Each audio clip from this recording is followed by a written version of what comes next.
So, we will continue our reading of the text, and while reading we will talk about plot.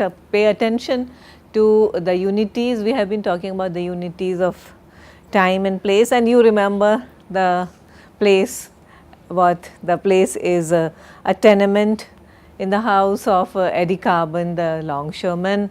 We were also talking about the major characters, and today we will be introduced to two new characters. The other day we were talking about Catherine and Beatrice, and of course Eddie Carbon, Alfieri, the lawyer. Okay, so we have already talked about it. Then we will be discussing this play particularly against the backdrop of ideals of masculinity and bodies, particularly female bodies, but also masculine bodies as contested sides. Okay, so the entire confrontation or conflict happens because who is going to own, quote unquote, Catherine. That is the, so the other day we were talking about that Eddie Carbon is one of those inarticulate characters of Arthur Miller. See, Arthur Miller's, it is a very well researched area, the inarticulate characters in Arthur Miller. Here. Okay. What do you understand by the term inarticulate or inarticulacy? Bhargavi, who is an inarticulate person? Who is? Formulate their thoughts. Someone who can't formulate their thoughts. Okay, so a person who cannot give enough expression to their thoughts. Okay, so that is an inarticulate person. So in Arthur Miller, we have several such characters. That's not the problem in Tennessee Williams. People are able to articulate thoughts. So therefore, Tennessee Williams and Arthur Miller, between the two, Williams is considered more intellectual playwright. Okay. Arthur Miller, because generally his characters, basically they all belong, or most of them at least belong to the working class. Okay, so it is quite apt that they wouldn't have the language to articulate their thoughts. So a lot of it we have to read between the lines. So coming to Eddie Carbon, so he is not even able to externalize his feelings for Catherine, because he denies, sort of lives in denial. At one point in the play, the question comes up, even the lines we were doing the other day, and there is a point where Beatrice says that it looks like you will never let her go. Okay, when she was in school, you wanted her to complete her schooling, and she did that, and after that you wanted her to do something else, and she did that as well. But now you are not letting her go and join the workforce, and which is, it looks like you are not willing to let go of her. So this is something that Eddie denies to himself. So Eddie's character living in denial. Okay, he lives his life in denial. That is one thing. And then inarticulacy in Eddie, of course it is because this is how Miller constructs his characters. His characters are not the intellectuals in let us say in Nabokov's way, okay, where Humbert, he is able to articulate, express and deeply understand what is happening. Yeah, his feelings for Lolita, who is old and good enough to be his daughter, the same character here, it's the same theme here. However, for Eddie, he is not able to accept the fact himself. That's not the problem in Lolita. All right. So let's continue. Eddie. All right, go to work. Hey, take it easy. What are you crying about? I'm gonna buy all new dishes with my first pay. I mean it. I'll fix up the whole house. I'll buy a rug. And then you'll move away. No, Eddie. Why not? That's life. And you'll come visit on Sundays, then once a month, then Christmas and New Year's finally. No, please. I only ask you one thing. Don't trust nobody. You got a good aunt, but she's got too big a heart. You learn bad from her. Believe me. Leader. Page 343. 343 down. Either way you are. Be the way you are, Katie. Don't listen to him. You lived Either in way you are, Katie. Don't listen to him. you lived in a house all your life. What do you know about it? You never worked in your life. She likes people. What's wrong with that? Because most people ain't people. She's going to work. Plumbers, they'll chew her to pieces if she don't watch out. Believe me, Katie, the less you trust, the less you be sorry. First thing I'll buy is a rug. Maybe. I don't mind. I smell coffee all day today. You unloading coffee today? Yeah, a Brazil chip. I smelled it too. It smelled all over the neighborhood. That's wonderful. That's one time, boy. To be a longshoreman is a pleasure. I could work coffee ships 20 hours a day. You go down in the hole, you know. It's like flowers that smell. We'll bust a bag tomorrow. I'll bring you some. Just be sure there's no spiders in it, will ya? I mean it. I still remember that spider coming out of that bag you brought home. I nearly died. You call that a spider? You ought to see what comes out of the banana sometimes. Don't talk about it. I seen spiders could stop a big. Alright, shut up. Well, who started with the spiders? Alright, I'm sorry. I didn't mean it. Just don't bring Nan home again. What time is it? 9:15. He's playing till 10 o'clock, Tony. Around, yeah. Eddie, suppose somebody asks if they live in here. I mean, if they ask. Now look, baby. I seen we getting mixed up again here. No, I just mean people will see them going in and out. I don't care who sees them going in and going out, as long as you don't see them going in and out. And this goes for you too, B. You don't see nothing and you don't know nothing. What do you mean? I understand. You don't understand. You still think you can talk about this to somebody just a little bit. Now let me say it once and for all, because you're making me nervous again, both of you. I don't care if somebody comes in the house and sees them sleeping on the floor. It never comes out of your mouth who they are or what they're doing here. Yeah, but my mother will know. Sure, she'll know, but just don't you be the one who told her. That's all. This is the United States government you're playing with now. This is the Immigration Bureau. If you said it, you knew it.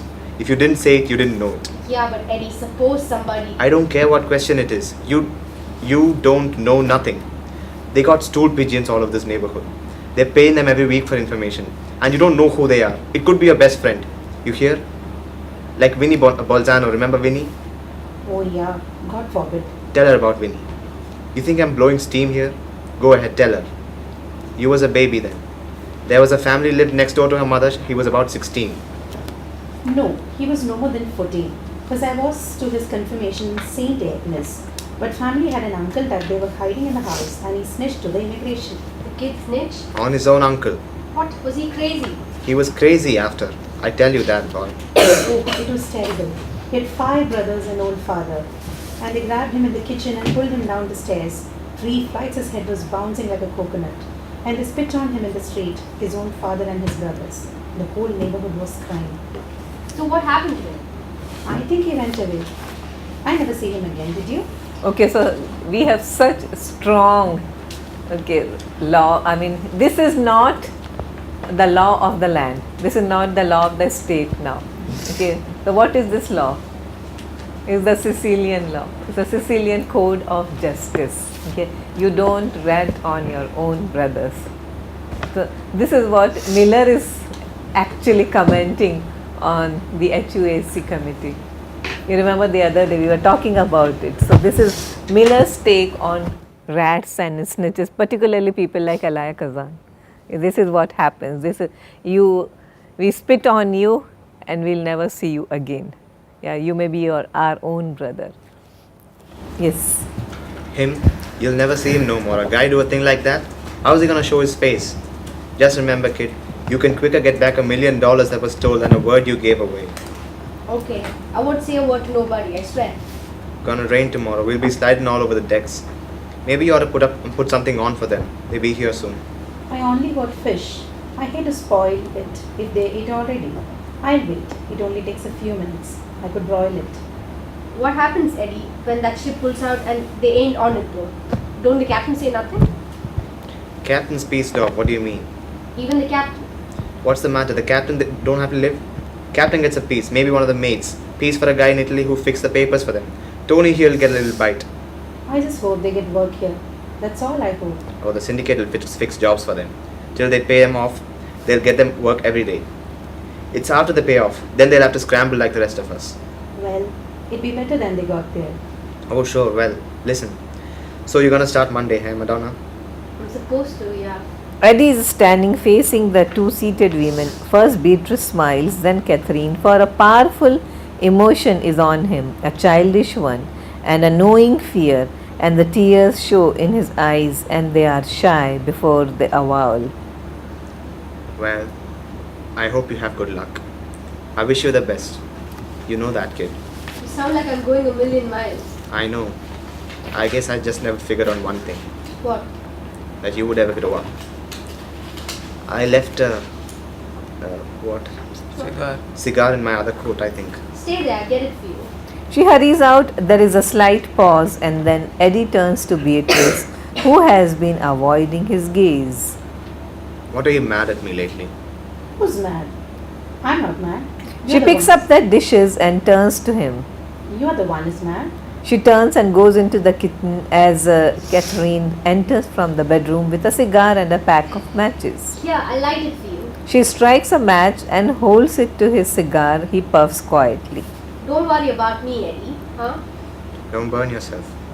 You better go and help her with the dishes.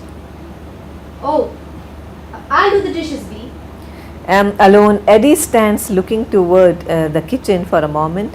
Then he takes out his watch, glances at it, replaces it in his pocket, sits in the armchair and stares at the smoke flowing out of his mouth. The lights go down, then come up on Alfieri, who has moved on to the fourth stage. Okay, Shilpa, read for Alfieri. He was as good a man as he had to be in a life that was hard and even. He worked on the piers when there was work, he brought home his pay, and he lived. And toward 10 o'clock of that night, after they had eaten, the cousins came. The lights fade on Alfieri and rise on the street. Enter Tony, escorting Marco and Rodolfo, each with a valise. Tony Halls indicates the house. They stand for a moment, looking at it. Thank you. Who's the- You're on your own now. Just be careful. That's all. Ground floor. This will be the first house I ever walked into in America. Imagine, she said they were poor. Shh. Come. Marco knocks. The lights rise in the room. Eddie goes and opens the door. Enter Marco and Rodolfo, removing their caps. Beatrice and Catherine enter from the kitchen. The lights fade in the street. You, Marco, Marco. come on in. Here, take the bags. Marco nods, looks to the women and fixes on Beatrice, crosses to Beatrice. You my cousin? She nods, he kisses her hand. Beatrice, this is my husband, Eddie. Catherine, my sister, Nancy's daughter. My brother Rodolfo. I want to tell you now, Eddie. When you say go, we will go. Oh no. I see it's a small house, but soon, maybe, we can have our own house. You're welcome, Marco. We got plenty of room here. Katie, give him supper, eh? Come here, sit down. I'll get you some soup. We ate on the ship. Thank you. Thank you. Get some coffee. We'll all have coffee. Come sit down. How come he's so dark and you're so light, Rodolfo? I don't know. 1,000 years ago, they say the Danes invaded Sicily. Oh, he's practically blonde. How's the coffee doing? I'm getting it. You have a nice trip? The ocean is always rough, but we're good sailors. No trouble getting here? No, the man brought us. Very nice man. He says we start to work tomorrow. Is he honest? No. But as long as you owe them money, they'll get you plenty of work. You ever work on the piers in Italy? Yes? No. In our town, there are no piers, only the beach and little fishing boats. So what kind of work did you do? Whatever there is, anything. Sometimes they build a house, or if they fix the bridge. Marco is a mason, and I bring him the cement. In harvest time, we work in the fields. If there is work, anything. Still bad. Bad, yes. It's terrible. We stand around all day in the plaza listening to the fountain like birds. Everybody waits only for the train. What's in the train? Nothing. But if there are many passengers and you're lucky, you take a few few lies. Make a few liars to push the taxi up the hill. You got to push a taxi? Oh, sure, it's a feature in our town. The horses in our town are skinnier than goats, so if there are too many passengers, we help to push the carriages up to the hotel.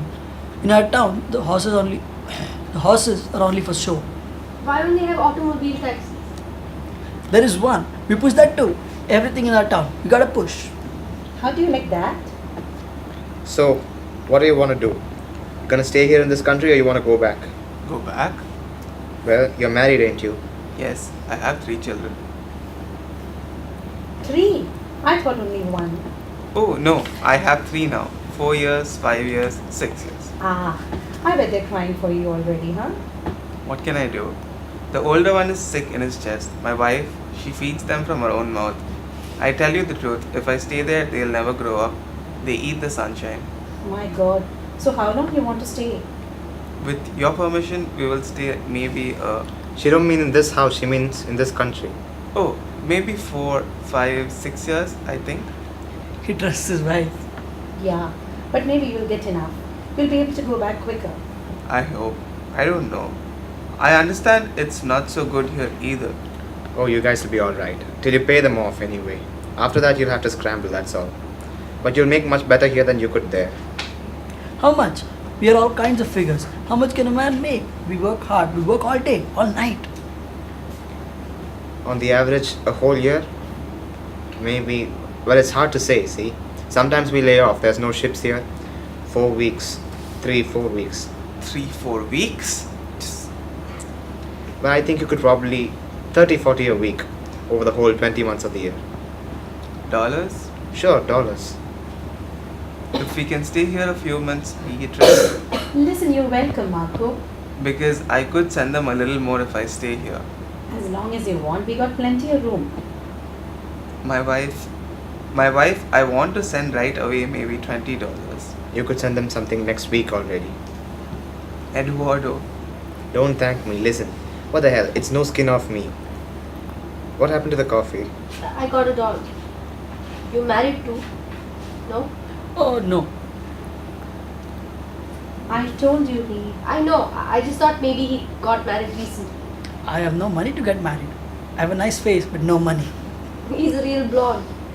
You want to stay here too, huh? For good? Me? Yes, forever. Me, I want to be an American. And then I want to go back to Italy when I'm rich and I will buy a motorcycle. A motorcycle. With a motorcycle in Italy, you will never starve anymore. I'll get you coffee. What do you do with a motorcycle? he dreams. He dreams. Why? Messages. The rich people in the world always need someone who will carry a message, but quickly and with a great noise. With a blue motorcycle, I would station myself in the courtyard of the hotel, and in a little while, I would have messages. When you have no wife, you have dreams. Why can't you just walk or take a trolley or something? Oh no, the machine. The machine is necessary. A man comes into a great hotel and says, I'm a messenger. Who is this man? He disappears walking, there is no noise, nothing. Maybe he will never come back. Maybe he will never deliver the message. But a man who rides up on a great machine, this man is responsible. This man exists. He will be given messages. I'm also a singer though. You mean a Okay, regular? do you think this is some kind of a commentary on masculinity? Men and their Motorcycle. motorcycle. Yes. So a man who makes a lot, motorcycle, okay, a muscular bike. We have these kinds of advertisements, bikes that make a lot of noise. Okay, so it announces and it screams masculinity or manhood. Yeah, so you need a motorcycle to announce yourself or to convey some kind of an identity. So this is this, yeah, but then carry on, and there are other parts to his masculinity, sides to his masculinity. Yes. Oh yes. One night last year, Andriola got sick, baritone, and I took his place in the garden of the hotel. 3 areas I sang without a falling like a storm in the Without a mistake. Where is this? Without a miss. Without a mistake, sorry. 1,000-layer notes they threw from the tables. Money was falling like a storm in the treasury. It was magnificent. We lived 6 months on that. Eh, Marco? 2 months. Can't you get a job in that place? Andriola got better. He's a baritone, very strong. He sang too loud. Why too loud? Too loud. The guests in that hotel are all Englishmen. They don't like too loud. Nobody ever said I was too loud. I say it was too loud. I knew it as soon as he started to sing too loud. Then why did they throw so much money? They paid you for your courage. The English like courage, but once is enough. I never heard anybody say it was too loud. Did you ever hear of jazz? Oh sure, I sing jazz. You could sing jazz? Oh, I sing, what the hell is that? Well done. Napolitan jazz, bel canto. I sing paper doll. You like paper doll? Oh sure, I'm crazy for paper doll. Go ahead, sing it. I'm not doing Sing that. it, sing it, sing it. I'll tell you boys, it's tough to be alone, and it's tough to love a doll that's not your own. Your own. I'm through with all of them. I'll never fall again. Hey boy, what are you gonna do? I'm gonna buy a paper doll that I can call my own. A doll that other fellows cannot steal. Eddie rises and moves upstage. And then those flirty guys with their flirty eyes will have to flirt with dollies that are real. Hey kid, hey, wait a minute. Let him finish. It's beautiful. It's terrific, Rodolfo. Look kid, you don't want to get picked up, do you? No. Because we never had no singers here. And all of a sudden there's a singer in the house, you know what I mean? Yes. Sorry. Go ahead. Yes, you'll be quiet, Rodolfo. They got guys all over the place, Marco, I mean. Yes, you'll be quiet. You'll be quiet. Rodolfo nods. Eddie has risen with iron control, even a smile. He moves to Catherine. Now, why do you think that Miller uses all these terms with Eddie, iron smile, control, and he's just, you can see the temper on the rise. Why? Rudolph is kind of flirting. Yeah? Rudolph is flirting with I mean, Catherine You is think, sort of besotted. not just Rodolfo, but it's very mutual. Yeah, Catherine Yeah, is sort Catherine- of besotted with Rodolfo. as- Yeah, she gets besotted with him at the word go, because of his looks and his youth, and she is a pretty American, all American girl. Okay, so there's an instant attraction, and where does all this leave Carbon? He's, of course, he's anyway very possessive about Catherine from the beginning, and then suddenly in his own house, under his own roof, there's someone, he's forced to offer hospitality to this guy, but he knows what's going on. Okay. But let's talk about masculinity now. Rodolfo's, what kind of a person does he appear to be? What kind of a man is he? Metrosexual. Very metrosexual. You see, metrosexual before the word was ever invented. Yeah. So he has those kinds of looks, very cosmopolitan, very international kind of looks. And he's Italian, but still very blonde. Yeah, and he makes a joke of it. Maybe Danes invaded our country, because Italians are normally dark. Okay, they have those dark looks, but this one is very different in terms of looks and also attitudes. He is not the typical, the macho, the swaggering macho kind of an Italian. So yeah, he is very metrosexual, very much in touch with the softer side of his personality. Carry on. What's the high heels for, Garbo? I'll figure for tonight. You do me a favor, will you? Go ahead. Yeah, embarrassed now, angered, Catherine goes out into the bedroom. Beatrice watches her go and gets up. In passing, she gives Eddie a cold look, restrained only by the strangers, and goes to the table to pour coffee. Eddie is striving to laugh and to Marco, but directed as much to Beatrice. All actresses, they want to be around here. In Italy too, all the girls. Catherine emerges from the bedroom in low-heeled shoes, comes to the table. Rodolfo is lifting a cup. Eddie, he's sizing up Rodolfo, he's not sizing up Marco. Yeah, this is a potential threat. He's already building up to be a rival. And there is a concealed suspicion. Yeah, hey? Yes, especially when they're so beautiful. You like sugar? Sugar? Yes, I like sugar very much. Eddie is downstage, watching as she pours a spoonful of sugar into his cup. His face puffed with trouble, and the room dies. Lights rise on Alfieri. Shilpa? Who can ever know what will be discovered? Eddie Carbone had never expected to have a destiny. A man works, raises his family, goes bowling, eats, gets old, and then he dies. Now, as the weeks passed, there was a future. There was a trouble that would not go away. The lights fade on Alfieri, then rise on Eddie, standing at the doorway of the house. Beatrice enters on the street. She sees Eddie, smiles at him. He looks away. She starts to enter the house when Eddie speaks. It's after 8. Well, it's a long show at the Paramount. What is Paramount? It's a film studio, but it was also a film theatre. Yes. He must have seen every picture in Brooklyn by now. He's supposed to stay in the house when he ain't working.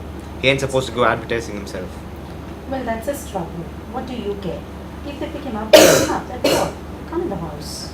What happened to the stenography? I don't see her practice no more. She'll get back to it. She's excited, Eddie. She tell you anything? What's the matter with you? He's a nice kid. What do you want from him? That's a nice kid. He gives me the heebie-jeebies. Yeah, he gives me a creepy kind of a feeling. Go on. You're just jealous. Of him? Boy, you don't think much of me. I don't understand you. What's so terrible about him? You mean it's all right with you? That's gonna be her husband? Why? He's a nice fellow. Hardworking. He's a good-looking fellow. He sings on the ships, did you know that? What do you mean? He sings? Just what I said, he sings. Right on the deck. All of a sudden a whole song comes out of his mouth. With, what is it? Motions. With motions. You know what they're calling him now? Paper doll they're calling him, Canary.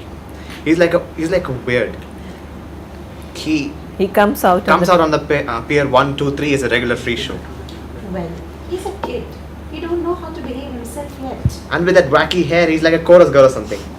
So he's blonde. So I just hope that's his regular hair. That's all I hope. you I mean, he's crazy not yourself. bleaching it blonde. He has long hair, he sings. And he's got the moves. He dances as well while singing. Yes. You crazy or something? What's so crazy? I don't like his whole way. Listen, you've never seen a blonde guy in your life. What about Witty also? Sure, but Witty don't sing. He don't do like that on the ships. Well, maybe that's the way they do in Italy. Then why don't his brother sing? Marco goes around like a man. Nobody kids Marco. He moves from her halls. She realizes there is a campaign solidified in him. I tell you the truth, I'm surprised I have to tell you all this. I mean, I am surprised, B. Listen, you ain't gonna start nothing here. I ain't starting nothing. But I ain't gonna stand around looking at that. For that character, I didn't bring her up. I swear, B. I swear, B, I'm surprised at you. I sit there waiting for you to wake up, but everything's great with you. No, everything ain't great with me. No? No, but I got other worries. Yeah. Yeah, you want me to tell you? Why? What worries you got? When am I gonna be a wife again, Eddie? I ain't been feeling good. They bother me since they came. It's almost 3 months you don't feel good. They're only here a couple of weeks. It's 3 months, Eddie. I don't know, B. I don't want to talk about it. What's the matter, Eddie? You don't like me, huh? What do you mean I don't like you? I said I don't feel good, that's all. Well, tell me, am I doing something wrong? Talk to me. I can't. I can't talk about it. Well, tell me what. So I got- again, we are talking about the inarticulate character in Miller. Yeah, now you know the implication. What the implication is here. Okay, so his wife and Beatrice, they do not have relations anymore, and the reason we know. Okay, he says he's irritated because of Rodolfo's presence here, but we know the truth. Because he is no more interested in Beatrice anymore, okay, because of his obvious attraction and very strong feelings for Catherine. Yeah. I got nothing to say about it. It'll be alright, B. Just lay off me, will you? I'm worried about her. The girl is gonna be 18 years old. It's time already. B, he's taken her for a ride. Alright, that's her right. Or are you gonna stand over her till she's 40? Eddie, I want you to cut it out now. You hear me? I don't like it. Now come in the house. I want to take a walk. I'll be in right away. They ain't going to come any quicker if you stand in the street. It ain't nice, Eddie. I'll be in right away. Go ahead. She goes into the house. Eddie glances up the street, sees Louis and Mike coming, and sits on an iron railing. Louis and Mike enter. Ravi, read for Louis. Wanna go bowling tonight? I'm too tired, going to sleep. How's your two submarines? They're okay. I see they're getting work all the time. Oh yeah, they're doing alright.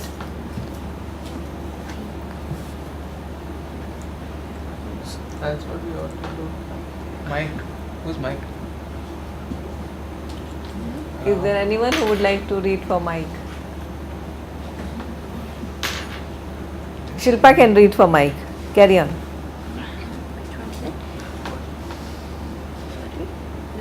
That's what we ought to do. We ought to leave the country and come in under the water. Then we get work. You ain't kidding. Well, what the hell, you know. Sure. Believe me, Eddie, you got a lot of credit coming to you. They don't bother me. Don't cost me nothing. That older one, boy, he's a regular bull. I seen him the other day lifting coffee bags over the Matson line.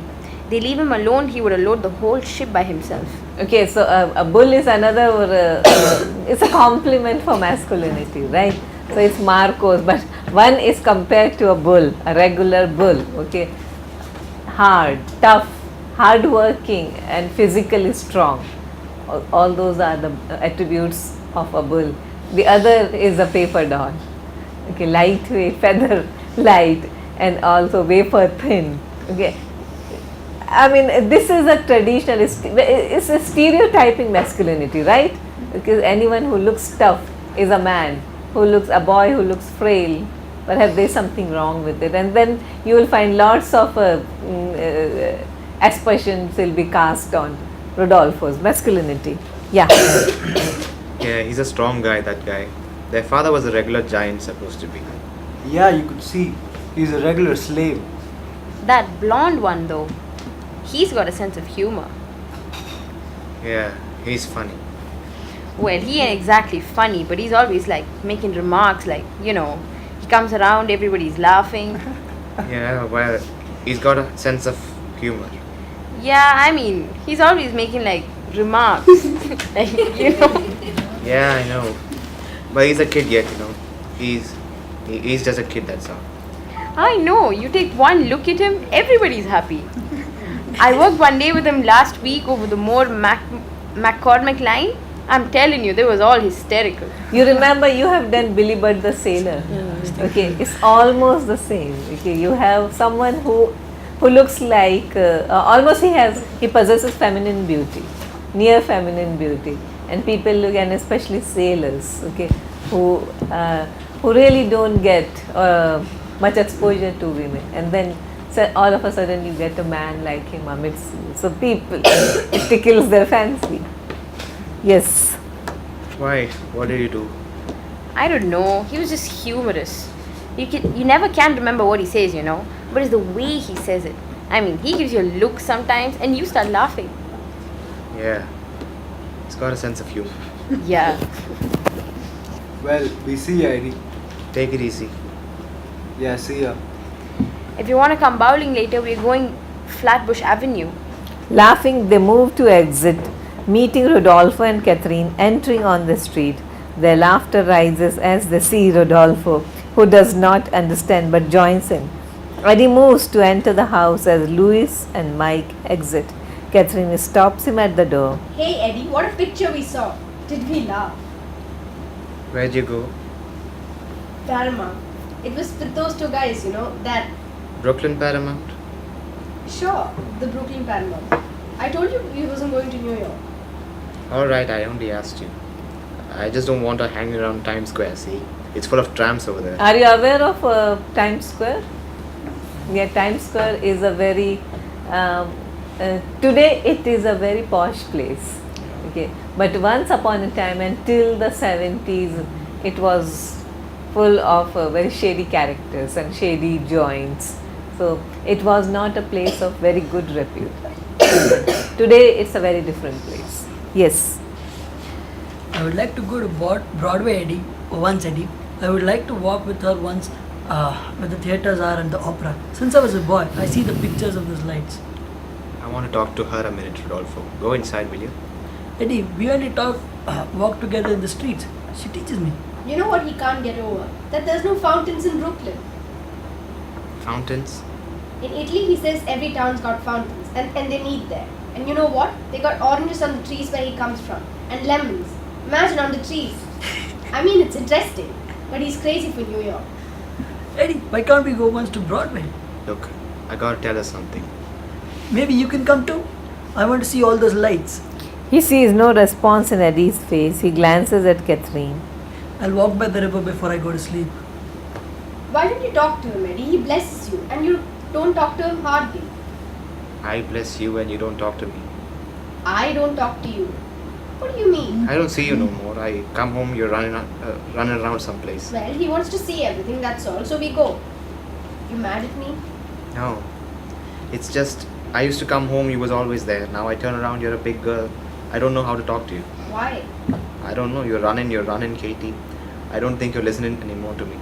Hi, Eddie, I sure am. What's the matter? You don't like him? You like him, Katie? Yeah, I like him. You like him? Yeah. And now she looks at him for the consequences, smiling but tense. He looks at her like a lost boy. What do you got against him? I don't understand. He only blesses you. He don't bless me, Katie. He does. You're like a father to him. Katie, What, Eddie? you gonna marry him? I don't know. We've just been going around, that's all. What do you got against him, Eddie? Please tell me what. He don't respect you. Why? Katie, if you wasn't an orphan, wouldn't he ask your father's permission before you run around with you like this? Well, he didn't think you'd mind. He knows I mind, but it don't bother him if I mind. Don't you see that? No, Eddie, he's got all kinds of respect for me. And you too. We walk across the street, he takes my arm. He almost bows to me. You got him all wrong, Eddie. I mean it, you. Katie, he's only bowing to his passport. His passport. That's right. He marries you, he got the right to be an American citizen. That's what's going on here. You understand what I'm telling you? The guy's looking for his break. That's all he's looking for. Oh no, Eddie, I don't think so. You don't think so? Katie, you're gonna make me cry. I don't have the line. It's gone. Son, is that a working man? What does he do with his first Money. money? A snappy jacket he buys, records, and a pointy pen, Pair new shoes. pair of new shoes, and his brother's kids are starving over there with tuberculosis. That's a hit and run guy, baby. He's got bright lights in his head. Broadway. Them guys don't think of nobody but themselves. You marry him, and the next time you see him, it'll be for divorce. Eddie, he never said a word about his papers. You mean he's supposed to? You mean he's supposed to tell you that? I don't think he's even thinking about it. What's better for him to think about? He could be picked up by picked up any day here, and he'll be back pushing up taxis up the hill. No, I don't believe it. Katie, don't break my heart. Listen to me. I don't want to hear it. Katie, listen. He loves me. Don't say that, for God's sake. That is the oldest racket in the country. I don't believe it.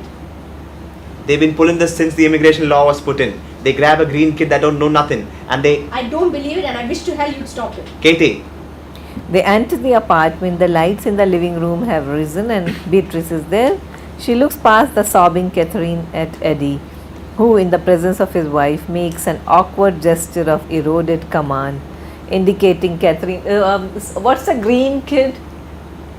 Someone who's innocent. Green, yeah, a green horn, something like, who is very naive, yeah. And also here there could be maybe double entendre, green card. Okay, yeah, she almost represents the green card for him. Okay, so you marry an American girl and you get your green card automatically. So it is a racket. We all know that these rackets have been. There is a movie, Green Card. Okay, you haven't seen that Andy McDowell movie. So yeah, so where people marry for green card. It is a very well established, well recognized racket in that country. So that's what now, because he can't say anything else against these two men. But now it's this. Yes. why don't you straighten her out? When are you going to leave her alone? Be the guy is no good. You going to leave her alone? Or are you going to drive me crazy? He turns, striving to retain his dignity, but nevertheless in guilt walks out of the house into the street and away. Catherine starts into a bedroom. Listen, Catherine. What are you going to do with yourself? I don't know. Don't tell me you don't know. You're not a baby anymore. What are you going to do with yourself? He won't listen to me. I don't understand this. He's not your father, Catherine. I don't understand what's going on here. What am I going to do? Just kick him in the face with it? Look, honey, you want to get married or don't you want to get... Married. What are you worried about, Katie? What are you worried about, Katie? I don't know, B. It just seems wrong if he's against it so much. Sit down, honey. I want to tell you something. Here, sit down. Was there any fella he liked for you? There wasn't. Was there? But he says Rudolph was just after his papers. Look, he'll say anything. What does he care what he says? If it was a prince came here for you, it would be no different. You know that, don't you? Yeah, I guess. So what does that mean? What? It means you got to be your own self more. You still think you're a little girl, honey, but nobody else can make up your mind for you anymore. You understand? You got to give him to understand that he can't give you orders no more. Yeah, but how am I going to do that? Yeah, but how am I going to do that? He thinks I'm a baby. Because you think you're a baby. I told you 50 times already, you can't act the way you act. You still walk around in front of him in your slip. Well, I forgot. Well, you can't do it. Or like you sit on the edge of the bathtub talking to him when he's shaving in his underwear. Why would I do that? I seen you in there this morning. Well, I want to tell him something about... And I know, honey. But if you act like a baby and he'll be treating you like a baby. Like when he comes home, sometimes you throw yourself at him like when he was 12 years old. Well, I like to see him and I'm happy, so I... Look, I'm not telling you what to do, honey, but... No, you could tell me, B. She's all mixed up. See, he looks so sad now and it hurts me. Well, look, Katie. If it's going to hurt you so much, you're going to end up an old maid here. No. I'm telling you, I'm not making a joke. I tried to tell you a couple of times in the last year or so. That's why I was so happy you were going to go out and get work. You wouldn't be here so much. You'd be a little more independent. I mean it. It's wonderful for a whole family to love each other. But you're a grown woman and you're in the same house with a grown man. So you'll act different now, huh? Yeah, I will. I'll remember. Because it ain't only up to him, Katie. You understand? I told him the same thing already. What? That he should let you go. But you see, if only I tell him, he thinks I'm just bowling him out. Or maybe I'm jealous or something, you know. He said you were jealous? No, I'm just saying maybe that's what he thinks. You think I'm jealous of you, honey? No, it's the first I thought of it. Well, you should have thought of it before. But I'm not. We'll be alright. Just give him to understand. You don't have to fight. You're a woman. That's all. And you got a nice boy. And now the time came when you said goodbye. Alright? Alright. If I can. Honey, you got a... Catherine, sensing now an imperious demand, turns with some fear with a discovery to Beatrice. She is at the edge of tears as though a familiar world had shattered. So suddenly she is forced to grow up. Familiar world has... Things are not going to be the way they used to be. Yeah. Lights out on them and up on Alfieri, seated behind his desk. It was at this time that he first came to me. I had represented his father in an accident case some years before, and I was acquainted with the family in a casual way. I remember him now as he walked through my doorway. His eyes were like tunnels. My first thought was that he had committed a crime. But soon I saw that it was only a passion that had moved into his body like a stranger. Alfieri pauses, looks down at his desk, then to Eddie as though he were continuing a conversation with him. I don't quite understand what I can do for you. Is there a question of law somewhere? That's what I want to ask you. Because there's nothing illegal about a girl falling in love with an immigrant. Yeah, but what about if it was the only reason for it to get his papers? For it is to get his papers. First of all, you don't know that. I see it in his eyes. He's laughing at her and he's laughing at me. Eddie, I'm a lawyer. I can only deal in what's provable. You understand that, don't you? Can you prove that? I know what's in his mind, Mr. Alfieri.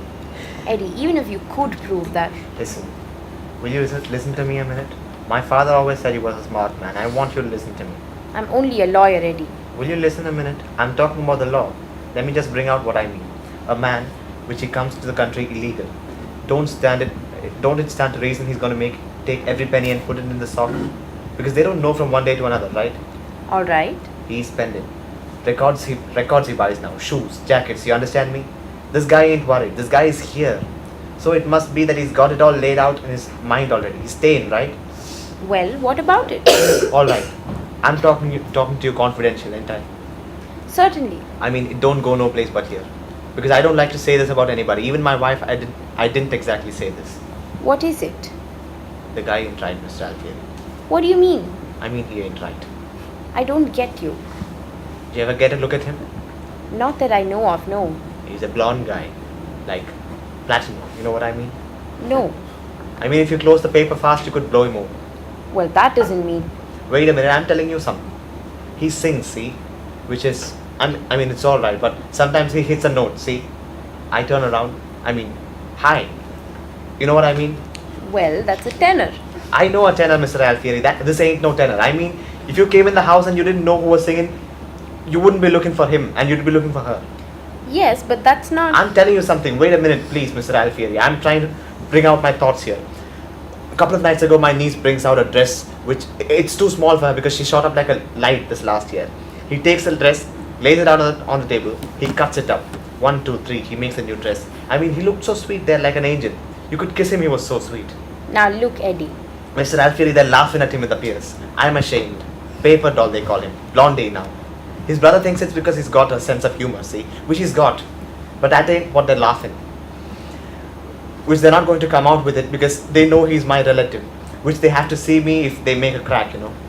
But I know what they're laughing at. And when I think of that guy laying his hand on her, it's eating me out, Mr. Alfieri, because I struggled for that girl.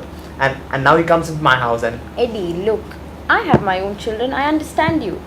But the law is very specific. The law does not... You mean to tell me that there is no law that a guy for which he ain't right can go to work and marry a girl and...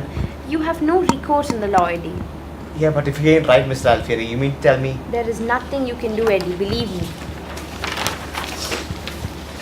Nothing? Nothing at all. There's only one legal question So here. what is it hinting at? Yes? That he's a homosexual. Yeah, that he's not all right. He's not right. There's something wrong about him. And see, we are still in those times when the play was written. They couldn't utter the word bisexual or homosexual. We have been through this, right? When we were discussing Lillian Hellman and the Children's Hour. So there were certain words that were unprintable and unpublishable and unspeakable in the movies and on stage. So you couldn't utter, but you have to say it in a roundabout, circumlatory way. So this is how, so he is not right. Now, when a guy is not right, we know what was done to people who were not quote unquote right during that period. We have been that also. They would be ostracized, and at some places they were also beaten up. Yeah. So this is something that I don't want, but legally you can't do anything. You can just perhaps socially make him an outcast, but more than that you can't do anything. If a girl wants to see a guy like that, you can't. There's no law that can prevent that. That's Alfieri's stand. So therefore a lawyer character is important here. Now he is the one who indirectly plants this idea in his head. What is it? There is only one legal question here. Eddie. What? The manner in which they entered the country. But I don't think you want to do anything about that, do you? You mean? Well, they entered illegally. Oh Jesus, no, I wouldn't do nothing about that. I mean... Alright then, let me talk now, eh? Mr. Alfieri, I can't believe what you tell me. I mean, there must be some kind of law which... Eddie, I want you to listen to me. You know, sometimes God mixes up the people. We all love somebody, the wife, the kids. Every man's got somebody that he loves, eh? But sometimes there's too much, you know. There's too much and it goes where it mustn't. A man works hard, he brings up a child, sometimes it's a niece, sometimes even a daughter, and he never realizes it. But through the years, there's too much love for the daughter. There is too much love for the niece. Do you understand what I'm saying to you? What do you mean? I shouldn't look out for a good?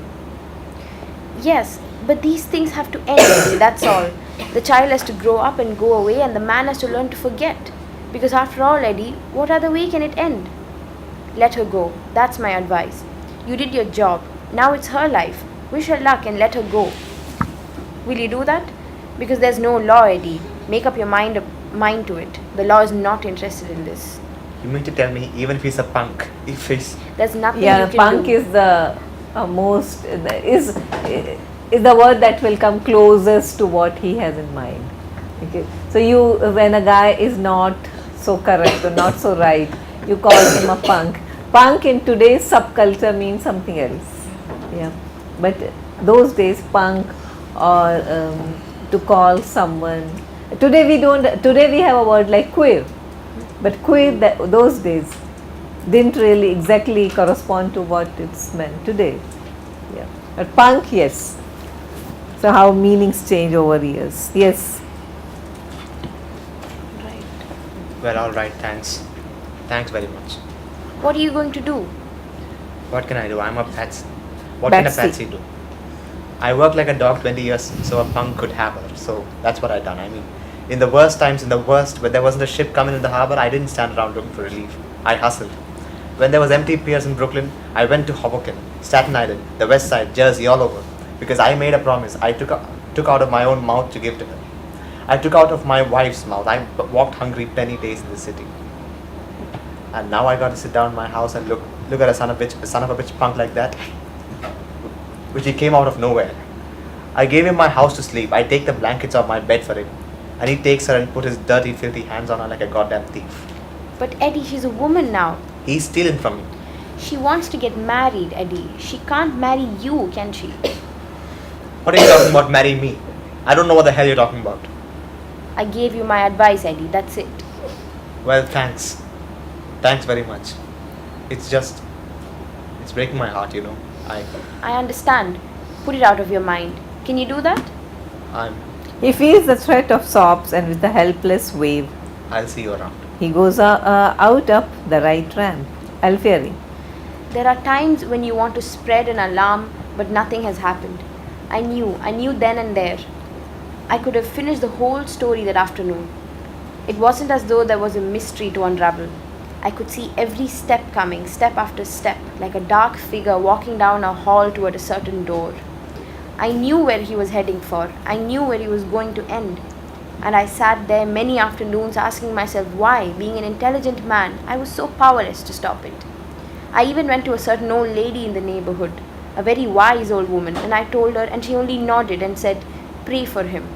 And so I waited here. As lights go out on Alfieri, they rise in the apartment where all are finishing dinner. Beatrice and Catherine are clearing the table.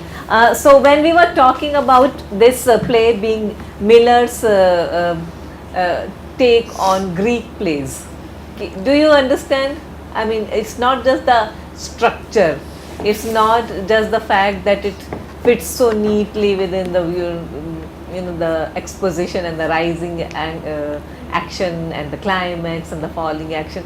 There is something else happening, something that is such an integral part of Greek drama. Incest, yes, of course, but something else. Fate that he Fate. has no control. Yeah, over. there is no control over. Yeah, man cannot, so there is no such thing as free will. Yeah, that's a philosopher's way of thinking, that there is a free will. But here, that mere mortal cannot control fate. That's the way. That's the idea. That's the philosophy in Oedipus and all those Greek plays, Greek tragedies. Okay, so a man cannot control his fate. It is something is destined to happen, and it will happen. You remember Alfieri previously says that I never thought that he is going to have any destiny. A man is born, a man at the piers. He's born, he lives, he eats, he drinks, he gets married, he gets old, and he dies. That's that's the trajectory of a common mortal. I didn't know that he is going to have a destiny. Okay, he's not going to have any story. There's no story in people like him. But here, suddenly, and this is the story that takes him. We were talking about how Alfieri refers to that ancient romantic tales. My practice here in America is so prosaic. There's nothing in it. It's so dull. But now and then comes along a case that takes me back thousands of years ago, and this is the kind of case. All right, we'll continue next. in our next class.